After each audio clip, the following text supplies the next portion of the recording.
Plan your life as if you will die in 15 years.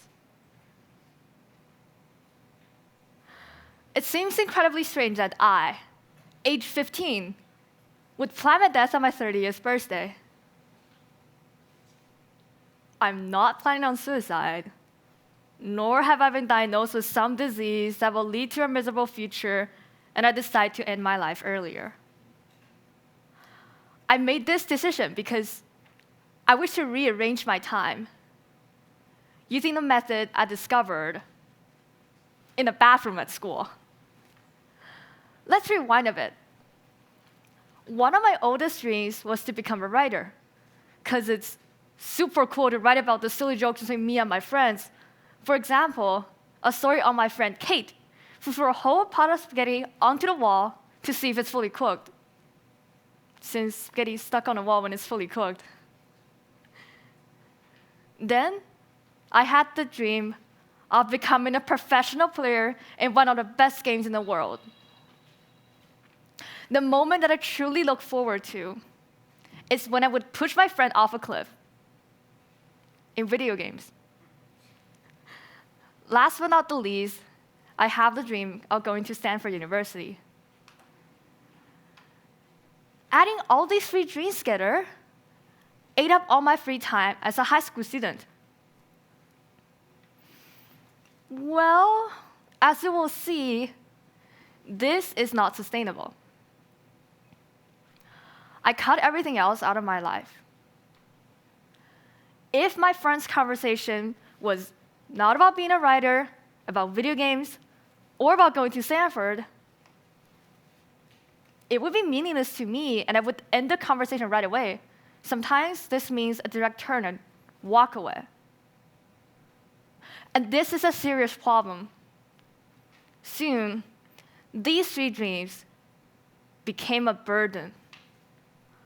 I no longer feel happy writing about my friend Kate throwing pots of spaghetti onto the wall, or about me pushing my friend off a cliff in video games. Then, I had several mental breakdowns during the worst time of my life, with my friends at school reporting seeing me screaming and laughing at a wall. Right after that, I became the urban legend in my school, with rumors about the scary 10th grader, which was me, lingering in school late at night, eating up any 8th grader that passed by. My social circle began to break down, but that did not matter. I quit talking and even looking at any human being, including my classmates and parents, because I thought it was a waste of time interacting with other people. Interactions took away the time, my time, and my dreams.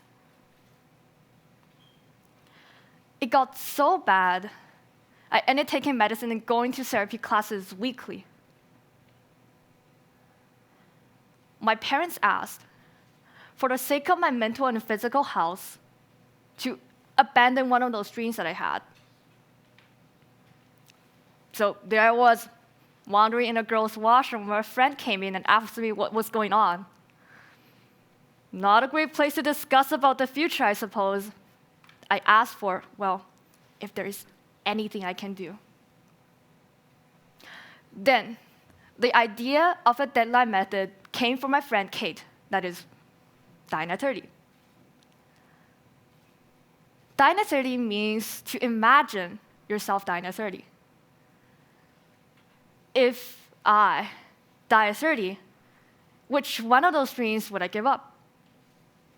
She also noted, dying at 30, deadline. Get it? So it's literally a deadline. It does not literally mean to die at 30, though. For me, as I am 15 now, dying at 15 years means dying at 30. So this is a problem for anyone to think about. If you only have 15 years to spare in your life, what would you do? What dreams would you give up? What would you spend the rest of your life to fulfill? For me, I decided to quit going to Stanford because it takes an overwhelming amount of time. why choose Stanford as one of my dreams when there's a great possibility that I will give up both of my other dreams fulfilling this one? And that was easier than I thought. So this is a method I wish to share with all of you today, called the deadline method. Like the deadline on a project that your math teacher gives to you. Deadlines exist for a reason, to make people procrastinate less. But when procrastination is not present in one's life, cramming every second into work is also not sustainable. We need to leave our lives with space for interactions with family, friends, and society. Space for our hobbies, and space for us to think. Start now with the deadline method. Plan your future ahead. Eventually, there will be less regret at the real end of your journey.